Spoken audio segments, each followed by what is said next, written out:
What's up, dreamers and doers? Welcome back to the Dope Living podcast. The number one predictor of sustained success isn't talent, work ethic, or even grit. It's fulfillment. People who achieve the most aren't necessarily the hardest workers. What's one thing that they do differently? They create space to reflect on what matters most. They actually created the space to stop and take a look at what has been going on in my life, what has given me a sense of meaning.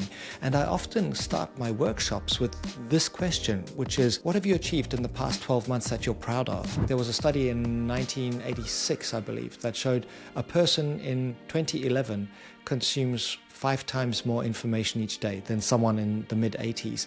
So we're presented with more information than ever before, and much of it triggers these strong emotions that drive us to be on high alert. And then there's a whole cascade of challenges that come as a result of that. So we experience a lot of anxiety, worry, future-based thinking, rumination, thoughts of the past. We might even become hypervigilant, it's really difficult. Most of us intuitively sense what we value, or we figure out what we value when our values are violated. An important value for many people, when I've surveyed over 30,000 people now with the values assessment, the top 3 values that keep popping up globally are family, love, and peace.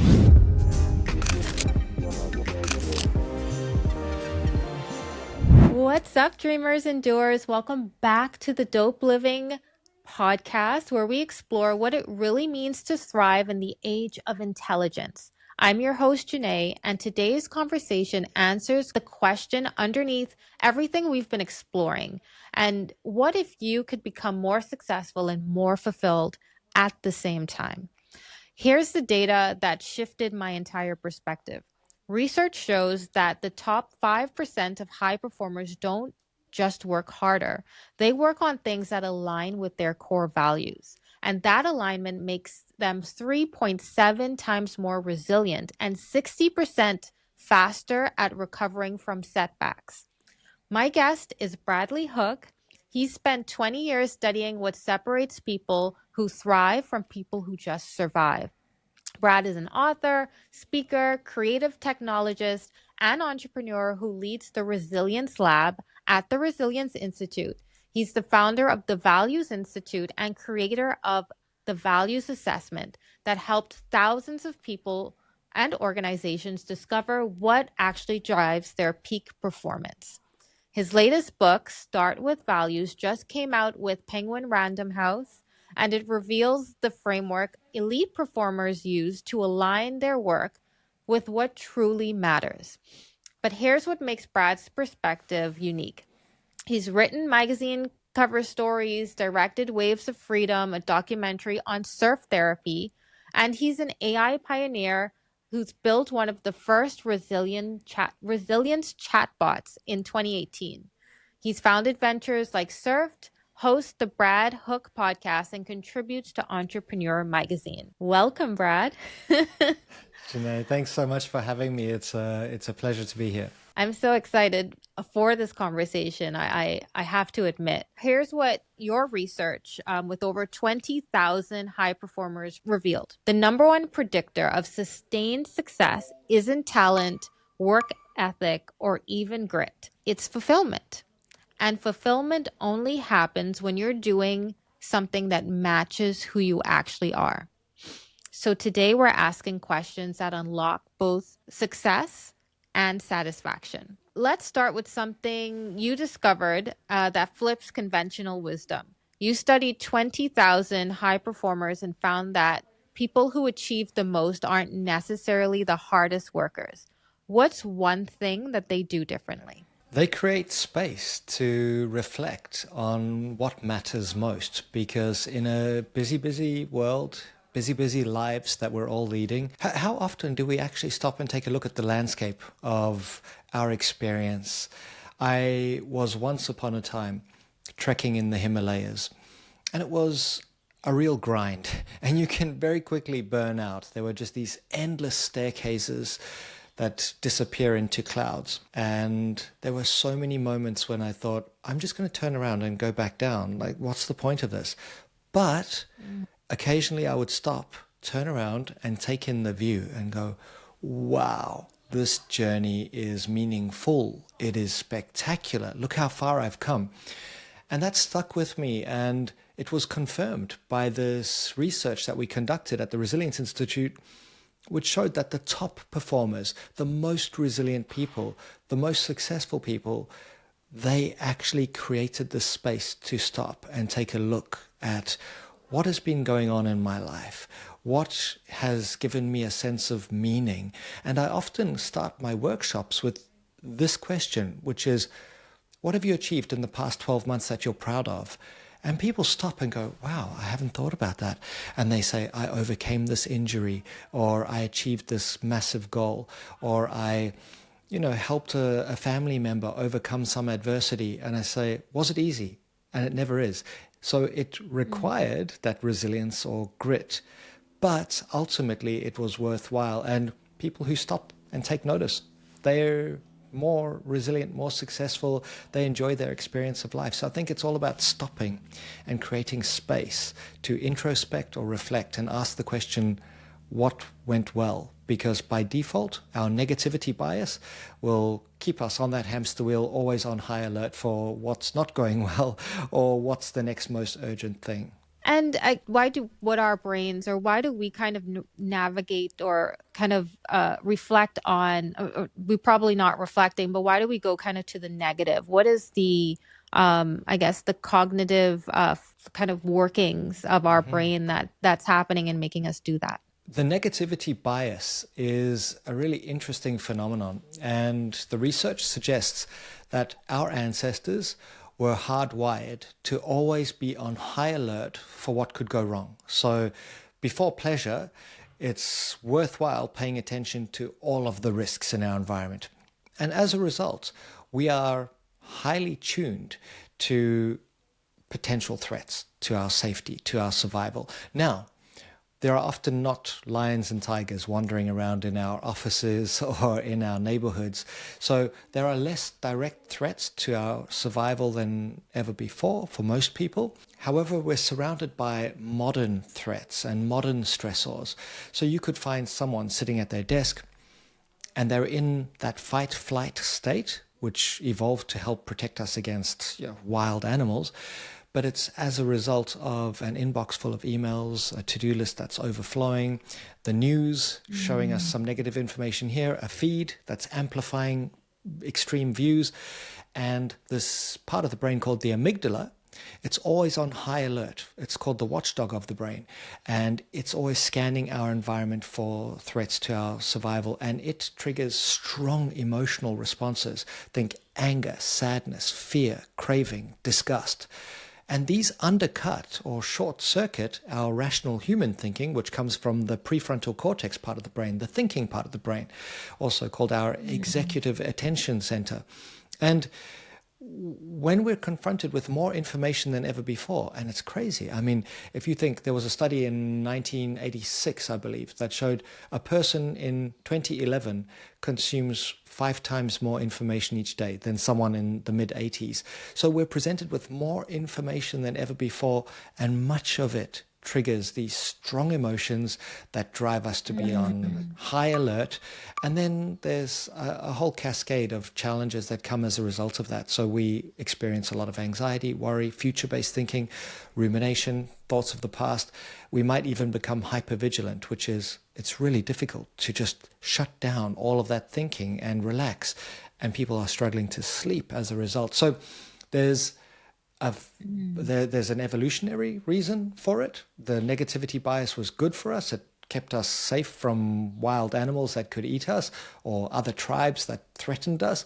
But in our busy, hyper-connected world with more inputs than ever before, our ancient nervous system doesn't know the difference between an inbox full of emails and a lion.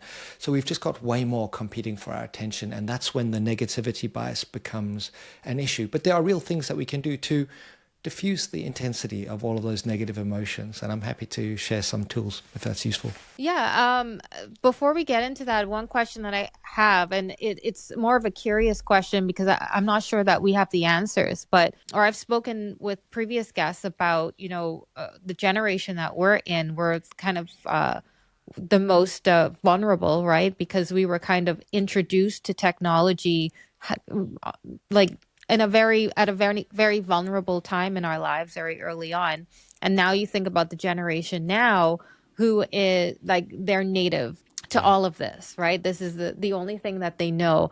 And there's now this disconnect between cultures, but there's also the way that they're treating technology, the way that their brains are wired. It's almost scary because they're scared of everything technology. They're consuming all the information, but they're scared to put it out there. So I'm kind of interested to get your take on the dynamics culturally of what's going on in terms of our adoption and consumption of information and data. It's a big question. And I think in 20 years, we'll look back and say, oh my goodness, we gave this new technology to babies and they grew up with it. They grew super connected to it. So it's called the attention economy for a reason, because there's a revenue model behind eyeballs on screens. There are lots of researchers and authors who have identified this phenomenon of the anxiety epidemic, which correlates with the introduction of smartphones and iPads and devices into our environment. And yeah, I think that there is a group of people, perhaps between the ages of about 18 and 25, who are true digital natives, and they've been connected to social media for all of their lives, and they're struggling. But then I also see that there's a generation beneath that, Generation Alpha, whose parents have often maybe managed the usage of the tools a little bit more effectively. If you think about it, it's kind of like we just gave fire to imagine when we first tamed fire as a species, people would have got burnt. People would have played with it. They would have done silly things. They would have burnt down forests, and we didn't know how to manage it. But now we're starting to learn that. Not all parents are doing it, but I certainly see in my community, my daughter's 11, people are managing the use of these tools and being a bit more sensible about how much access you get and how soon. The research says 14 is probably the earliest we should give a device to a child. Of course, they can be exposed to it earlier on, but some other research said that the average attention span for an adult is now 47 seconds. And for Gen Z, it might be as low as 7 seconds. But while this sounds really dramatic, we can find ways to increase our attention control. There are tools, a lot of them come from ancient wisdom traditions like meditation, that can really give us mental clarity and help us on that journey. So every generation has its challenges. I grew up in a time when we thought the world was going to end because of the Cold War, and it was just so intense. I couldn't sleep at night because I was like, what if Russia bombs us? I mean, I grew up in South Africa, so there's not much chance of Russia bombing South Africa, but that's what you read. And so we had that anxiety as well. But I just think it's amplified by being always on. It's amplified by the threat of online bullying. So exactly what you said, like, I don't want to post anything because how am I going to be judged or ridiculed? And yet I will consume a lot. And then I compare other people's social persona to my own reality. And I think the real solution is just face-to-face connection, local friends, have fun, go to festivals as a young person, enjoy the experience, but really coming back together. And I do see some movements that are encouraging that. Definitely. So let's talk about the neurological difference between someone who is kind of working on something that they're passionate about, that they feel is aligned with their values, versus someone now who's kind of going through the motions, or I would almost look at it as someone who's looking at the screen all day and comparing themselves, for example. Can you talk about kind of the differences that you see between those two personas? Yeah, absolutely. So, I mean, when the passion is not there, we can very quickly automate tasks and just be present, but not engaged. It's called presenteeism in the workplace. And we're just going through the motions. It doesn't feel good. You may even experience what's called anhedonia. It's a symptom of depression. It's just a complete lack of joy. I'm just going through the motions. And when we measure groups, we find that often those people score really high in anhedonia. And it's sad. I mean, I've met CEOs who are, on paper, they're at the peak of their career, and they haven't experienced joy for years. And it's just a grind. So it can happen to anyone. On the flip side, you get people who match their skills and their passions to the challenge, and they find flow state. And in flow state, we're 500% more productive. That's McKinsey research. A team in flow doubles their productivity, but it's not just about productivity. It's intrinsically rewarding. It feels amazing. And this is where values come into it as well. You know, if I'm acting in alignment with what matters to me, I can feel so engaged at work. And this is a call to action for millennials and Gen Z. Find work that aligns with what really matters to you, so that you feel this buzz, you feel this purpose when you're in there doing something. It's so different to, I'm working for a company, all they care about is profit. They're extracting my energy, they're extracting my attention, and I actually resent them. I mean, what a way to spend these precious hours of my life. So it's a real call to action. If you're caught in that cycle, I mean, Steve Jobs said it best, something along the lines of, if I'm not enjoying what I'm doing 2 or 3 days in a row, I have to ask that big question, like, what needs to change? And that's quick, that's rapid action. Whereas for many of us, we wait 3 or 4 years and then decide, I can't do this anymore. I'm so at the bottom of the spiral. Yeah. So, don't wait. So if I want to align my work with my values today, but I actually don't know what I value, I mean, sometimes it's like the lines are blurred, right? Like, do I value what I see every day, or like, what do I really value? What's one exercise that someone can do like in the next hour to find out? Great question. So I wrote a whole book about this because it's something that was most of us intuitively sense what we value, or we figure out what we value when our values are violated. So for example, if I value family and I'm being asked to work late every night, I may not know I value family, but I know that I'm feeling this tension and this stress because every night I'm working and I just want to spend time with my loved ones. So you get a sense of your values through your stress or distress. That's an interesting place to look and go, why am I finding this conversation with this person so stressful? And you'll often find that there's some values misalignment there. Or why is this activity so stressful? Oh, it doesn't align with my values. I'll give you a simple example. Admin. I really don't like doing admin. And then I ask why.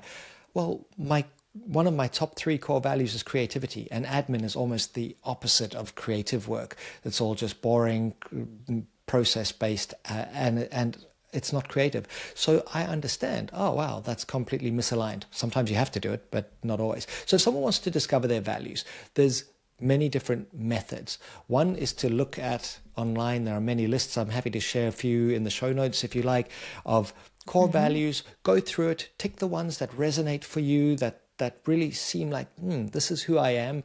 Think about it for a few days, see how it actually reflects your reality. Look in your environment. That's often a good place to discover what you really value. What kind of pictures do you put on the wall? Is it travel photos? Maybe you value travel. Or is it photos of your loved ones? You likely value family. So look for cues in your environment. Look for what has brought you fulfillment. Ask yourself that question. What am I most proud of achieving? And it could be health related. I ran a marathon. Maybe you value fitness. Or it could be, I achieved a degree. Okay, maybe I value learning. Or of course you can use the values assessment, which is a tool that my team created.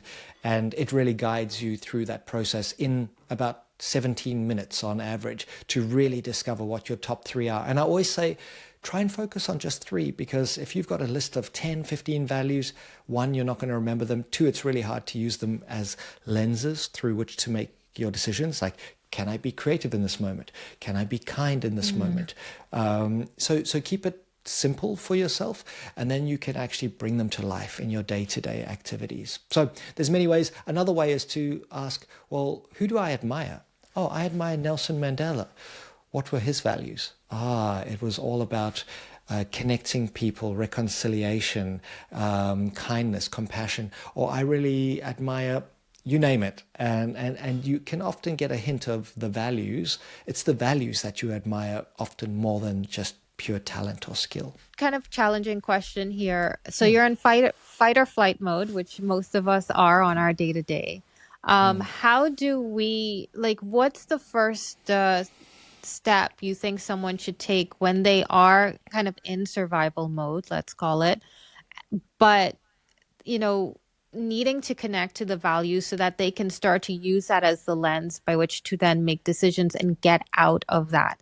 What does that process look like? And I guess, how does that connect to your framework, which is called the values pyramid? Thanks for the question. It's a great one. So I think this is where we need to create space. When we're in fight, flight, or freeze is an important mode. So flight happens when we're overwhelmed and we want to get away. Fight happens when it seems like there's no escape and we start to push back. It may manifest as frustration or irritation or rage. And then you've got freeze responses, which is perhaps procrastination. There's so much overwhelm in my environment, I just actually don't know what to do. Or it could be depression, or it could be burnout. So when you find yourself in one of these stages, remember, an important thing I always tell people is humans don't burn out. We're not like a car engine or a candle that once it's burnt out, it's of no use. We can regenerate. And the place to start regenerating is by creating a little bit of space. And there are breathwork techniques that I practice in workshops and I've taught to hundreds of thousands of people. So start with your breath, because in fight, flight, freeze, the prefrontal cortex is offline. You're ready for action. You just want to get out of the situation. You get a kind of tunnel vision, and it's challenging to connect to my values. So in those moments of, I'm so angry at you, how can I be creative? How can I be kind? They're just words on walls. They're ideals. Whereas if I can stop, okay, I need to fact check these emotions. Are they supporting me right now? Maybe they are. Maybe I'm in a situation where I need to be able to escape. Flight mode is good. Or I need to fight. My survival's threatened. But most of the time, it's my ancient nervous system trying to help me navigate a complex modern world, and it doesn't do it all that well. So when in doubt, breathe out. There are many breathwork techniques. You see elite athletes using them all the time. Think about a tennis player in the midst of that big match. They get micro breaks so that they can reset the nervous system. Because if you're in fight, flight mode, if you're a boxer and you go into fight, flight, or freeze, you're going to get knocked out, for sure. You want to calm the nervous system, signal safety. Then blood flow starts to return to the prefrontal cortex. You become fully human once again. And then you can ask a question such as, what's my next best move? So I came up with this analogy, this acronym. It's called SPACE, the SPACE method. So S says, just stop. P is pay attention to any thoughts or emotions or sensations. A says align with the value. So now you've created a little bit of a gap. Align with the value. Which value can help me in this situation? C is for commit to take action, aligned with that value, even if it's something tiny, just to regain a sense of agency and momentum. And then the E is energize, because being in fight, flight mode, being stressed is physiologically expensive. It burns through a lot of energy. So it may be connecting with someone, it may be going outside, it may be having a drink of water. So create space. I love that. You hear it a lot, creating, like, you need your peace, right? And so this is the kind of what I would equate to finding your peace, but going beyond that now, actually starting to align and having something concrete to say, this is where, this is what I need to focus on. So let's talk about now the fulfillment component. You've said that you say that fulfillment isn't just a nice to have, it's actually a performance multiplier. What things change when someone starts to work in a place of fulfillment. So when you're in that place of fulfillment, I feel that life has momentum. You start to feel these moments of joy. You go, wow, this is meaningful. But there's an important factor that influences fulfillment, which is, okay, imagine this. So your purpose or your vision of success is kind of like the destination on a GPS, on Google Maps. You're driving somewhere. There are multiple paths that can get you to your destination. You could take the freeway and get there really fast. But what's the expense? It might be at the expense of what's really important to you, your family, your hobbies, your passions. You might be living someone else's values, which is not fulfilling, and you're taking the long way around, and it's taking forever before you get to your ultimate destination. Living in alignment with your values might change the path that you take slightly. It might have some detours, but you're honoring what's important to you, what matters most. So, yes, I'm moving toward my goal or my success or my purpose or my vision, but I'm going via the path that enables me to spend time with family or to be creative or to nurture my skills or to remain fit, whatever it is for you, or create space for peace. An important value for many people. When I've surveyed over 30,000 people now with the values assessment, the top 3 values that keep popping up globally are family, love, and peace. I mean, it's so different to what you hear on the news. That's what most people everywhere in the world want. And can you create space on your journey of life for those values that are important to you? And I guarantee you'll have this increased sense of fulfillment. There's a great book called The Regrets of the Dying by Bronnie Ware. And you know, when you look at what people regret at the end of their life, it's, I wasn't true to myself. I didn't spend enough time with my family. I wish I had laughed more. No one says, I'm so happy I worked so hard. Yeah, yeah. I love that. I always reflect on that when, you know, I'm kind of getting bogged down and not really like taking the time to look up and think. And I'm always like, is this something that I'm going to sit on my dying bed and say, I did this, or, you know, like, is this ever going to come up? And more than likely it's not. So you've got to kind of step back and see whether you are doing this at the price of, you know, something that's actually more meaningful. So now I want to get a little bit practical and talk about building value-based habits. What would you say would be a habit or one habit that high achievers or elite performers use to stay aligned with their values daily?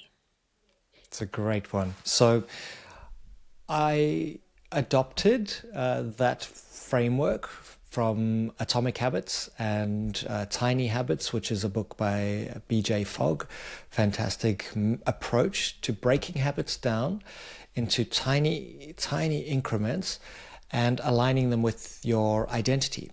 But instead of an identity, I said align them with one of your values. So, for example, if fitness is one of your values, you say, I am a fit person. So instead of saying, okay, I value fitness, so I'm going to run a marathon. Oh, now I feel really stressed because I posted on Facebook I'm running a marathon and everyone's expecting this of me, and now I'm just more stressed than before.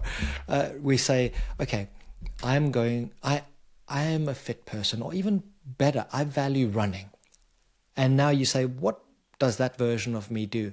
And you start ridiculously small. So in the first couple of weeks, you just put on your running shoes and walk down the street and you come back. And you only progress to the next level when that is embedded, when it's non-negotiable. You do it regardless of the weather, regardless of how well you slept, no excuses.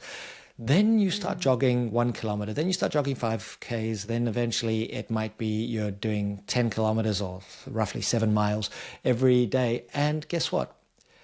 Your value of running has been brought to life through action. And you know how fulfilling that is when you look back and go, wow, I'm actually living this value. And then when it becomes so automated that you no longer think about it, introduce another one. Say, okay, I value healthy food. I value healthy diet. fantastic. And give it an identity. I am a healthy eater. And then you put in place some micro habits. So you say, in week 1, I eat 1 vegetable with lunch. And then eventually you're having 9 vegetables with your meal, and you're a healthy eater. So I think breaking it down into tiny, tiny, tiny habits, which bypasses the resistance we always feel to change, because change is hard. Even when it's positive change, there's going to be resistance. It's like, oh, I'm going to run a marathon. Now I have to go to the gym, or now I have to start running. It feels terrible. So you bypass that resistance with these tiny, tiny steps that almost feel silly. And you can get there. And eventually you've created a web of these supportive habits that will protect you in times of distress because they're locked in. You know, you've got your well-being basics locked in, or your social needs are locked in. You've got family members that you connect with. You're practicing gratitude, or if mental clarity is important to you, you've got your meditation practice dialed in. It's different for everyone. And it's also your springboard to success, because they're the things that are going to give you that energy you need in those moments that matter. You're going to be ready. You'll have a wide angle view of your life, and you'll be like, I'm so energized. Oh my gosh, that opportunity I've been waiting for is right over there. I'm going to jump for it. Whereas if I was exhausted and depleted, I might not even know it's there. I love that because at the end of the day, a lot of us put ourselves, and the world puts us in this on these time crunches, right? Everything is like now, urgent, must happen. But what you're saying seems like the opposite of that. It's take your time and make it small, make it daily. And so you might, your version of being fit might be to run a marathon, but it's not from day one saying that I want to run a marathon. It's from day one saying that I'm going to take a walk outside, for example. Yeah. And the side effect of all of those habits might be, because you value being a runner, you may end up running multiple marathons over the course of your life. But that's a side effect of that identity. It's not the goal. So you would suggest that become an identity for you. Like you are now almost calling it in a way that it is already you before you even get started. Yes, exactly. And, you know, we could get a little bit metaphysical here and say there's a quantum field of potential around us. And I'm not averse to those kinds of ideas. I think there's so much that we don't know. But even by just telling ourselves, this is who I am, maybe becoming, you open yourself up to recognize patterns in your environment that will enable you to get there. There's a system in the brain called the reticular activating system, the RAS. And when we're clear about things like our values and what's important to us, we start to notice, oh, wow, it's that effect. They say you're thinking about buying a BMW, and now you see BMWs everywhere. Well, that system, the RAS, is always there. And if you're clear about your values, you start to notice things related to your values that can take you in the directions that will really matter. So build the habits up, create lots of space. I think we can get so caught on that hamster wheel and stress as a habit, where you get to work in the morning and you've practiced being stressed so much that if there's no stress, you create it. And so many of us do this instead of going, I've got a moment to reflect, and build those moments in, because slowing down enables you to speed up. Yeah, like self-inflicting wounds right there. Yeah. So you've worked with organizations like PwC, Electronic Arts, Bridgestone. What's one thing that teams that outperform their competition understand about values, you'd say? Leaders need to walk the talk. You can't bring in values, put them on the wall in the office or in some boardroom and say, we're a values-based company, and then make decisions based purely on financial performance. Unless financial performance is one of your values, in which case, well done, you're being an authentic company. I always say, don't create these phony values like team, innovation, kindness, or community, and then make decisions purely based on profit. Rather say, growth is one of our core values, and then people will trust you. So when a leader walks the talk, and they say, you know what, we're a creative organization and that behavior is not creative. Come on, how can we be more innovative? You start seeing the value come to life.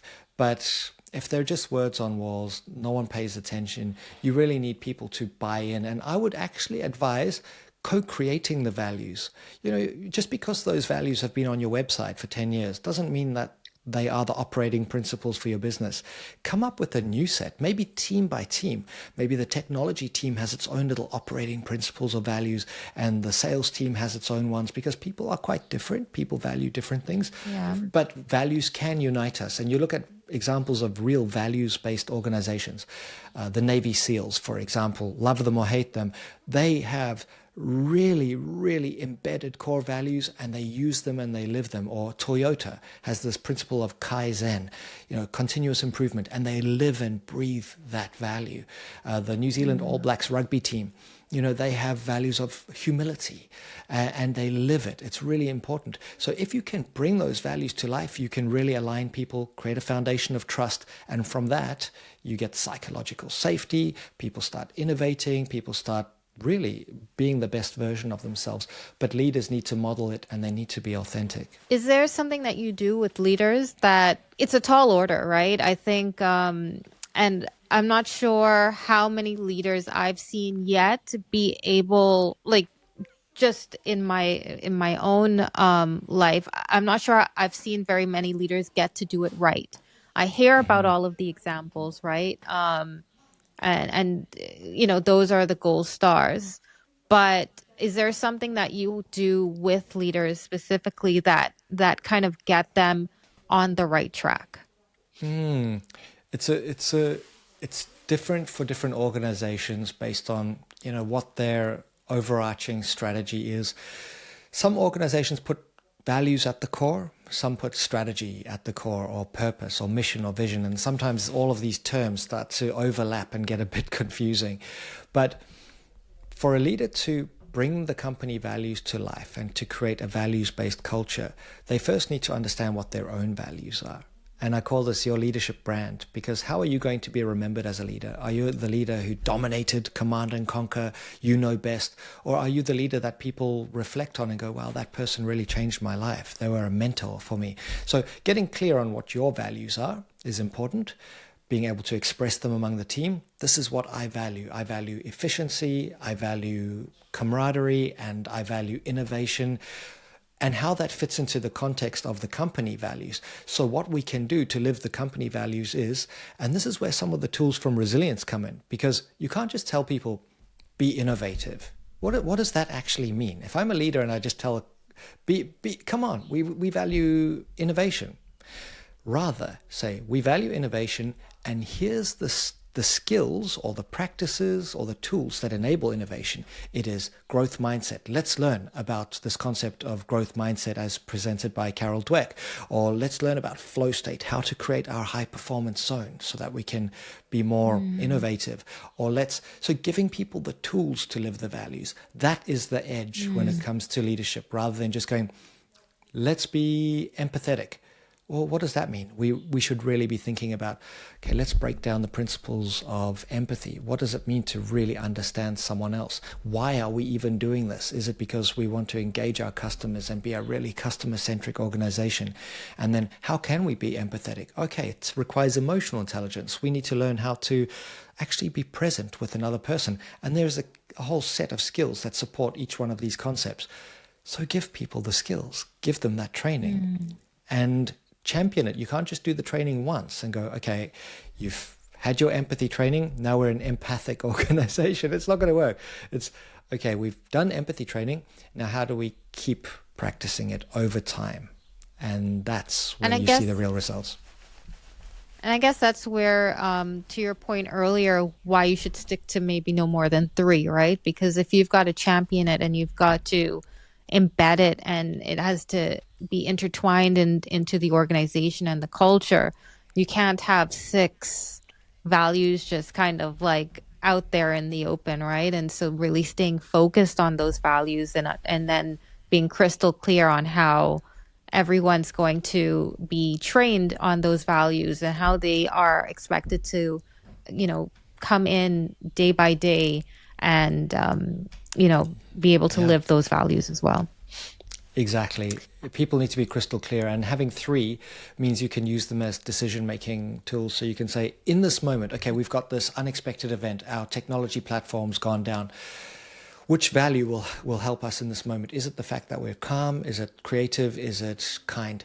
And we choose the value and say, we'll view it through this lens. Let's be creative. We're going to solve it together. And immediately you empower people, but through one of the values or how you've made the decision. Exactly. Brad, let me ask you something differently. So where do you think we're headed as a society if we don't figure out our values, for example, if this isn't something that anybody practices? So values used to be prescribed to us by religion or by community, or if there was a king, we were given our values for most of history. And before that, when we were hunter-gatherers, the values were very much survival, base of the values pyramid, belonging, being part of the community, and maybe a little bit of growth, going out there into nature, learning, creating a new type of arrow, or whatever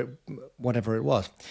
Then it became about, religion has different types of values, and certain kingdoms would have had values, and countries had values. And now we live in this age where people are no longer honoring a lot of these things. Although there is a revival, you see, there are certain religious traditions that are becoming more popular again because people feel this crisis of meaning. They're like, I don't know what to value. Science is not giving me values. Social media is not giving me values. I need it from somewhere. And so people are somewhat turning to, whether it's Buddhism or Christianity or Islam, they're looking for some stability. Countries traditionally do have values, for example, like freedom in the US, or it might be compassion somewhere else, or community somewhere else. And they're important, but are they universally applicable? Do people really live and breathe them day to day, or are they just ideals? And that's the question. So if we can, and maybe it is our goal, maybe this is something that we all need to do, is discover what our personal values are, live them, and then find like-minded people for the journey who we can connect with to say, you know what, we're creative people and create something amazing together. So the new concept that I'm working on is called Centropy, and this will be my next book. So entropy is the tendency for energy to burn out. It's fragmentation, it's polarization. Centropy is a coming back together.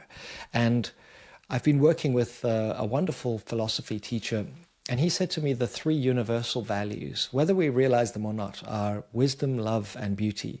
And if we can build our lives around gathering wisdom and understanding each other more effectively, understanding our ancestors more effectively, understanding the world, loving each other, loving this experience of life, and finding beauty in it, that's perhaps the recipe for a great life. So I think maybe we're in the process of rebuilding our values. Who knows what AI has in store for us?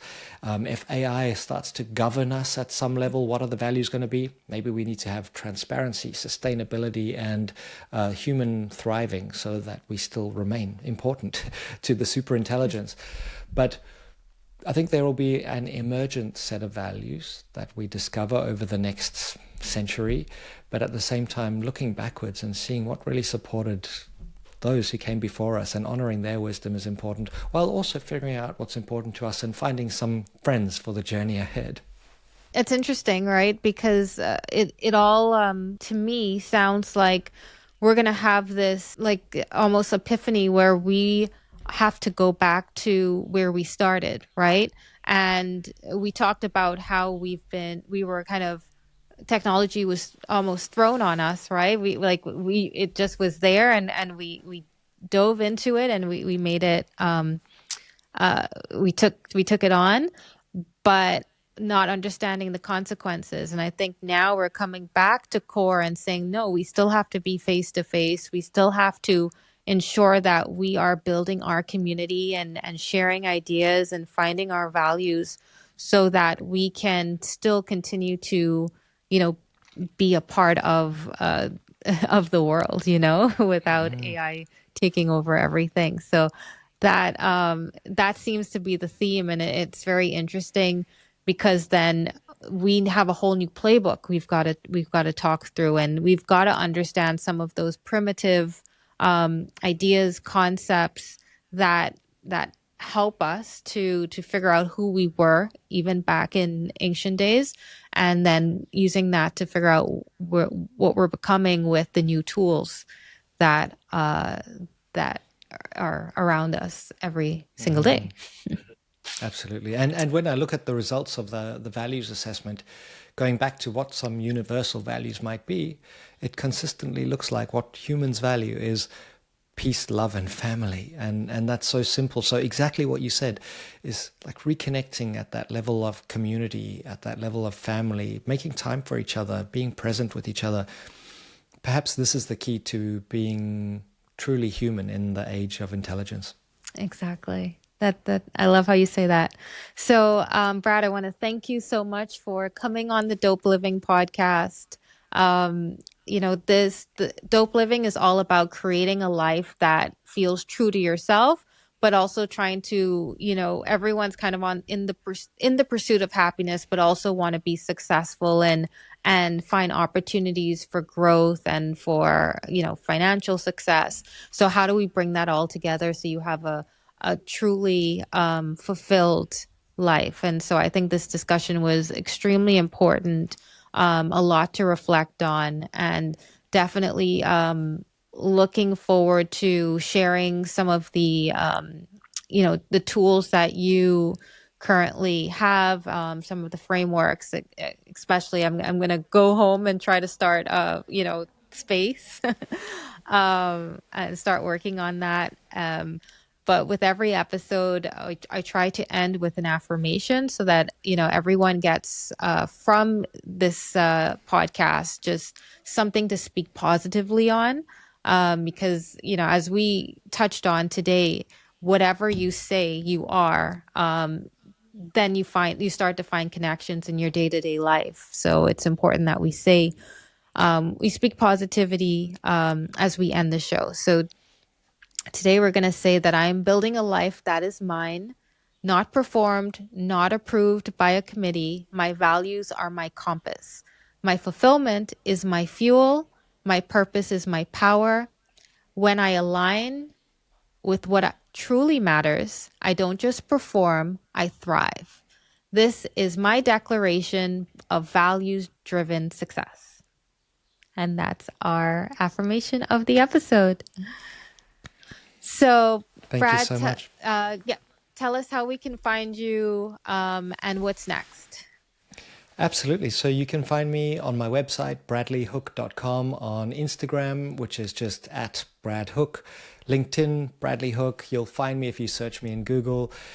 What's next is this idea of Centropy, of coming back together, and I'm busy working on the book right now. It's so exciting. It's really this idea of there's infinity in every direction. If you look to the smallest possible thing, quantum physics, it's infinity. Out into the cosmos, it's infinity. And in the middle of all of this infinity, there are these systems that regenerate, that build energy, that come together. And what are the tools that we can use to get more of that? That's what I'm working on.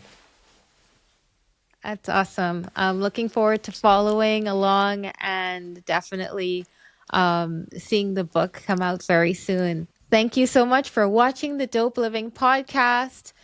When we align our work with our values, everything compounds: energy, creativity, resilience, and results. So don't forget and stay tuned. Don't forget to subscribe. We'll be back again very soon. Thank you for watching. Thank you all. That's another episode of Dope Living in the books. If this conversation sparks something in you, don't keep it to yourself. Share it, screenshot it, tell someone who needs to hear it. Subscribe wherever you get your podcasts and follow at Dope Living for daily inspiration. Whether you're building businesses, advancing your career, or simply designing a life that's more intentional, keep dreaming, keep doing, and keep creating success that makes people go, damn, that's dope. Until next time, dreamers and doers.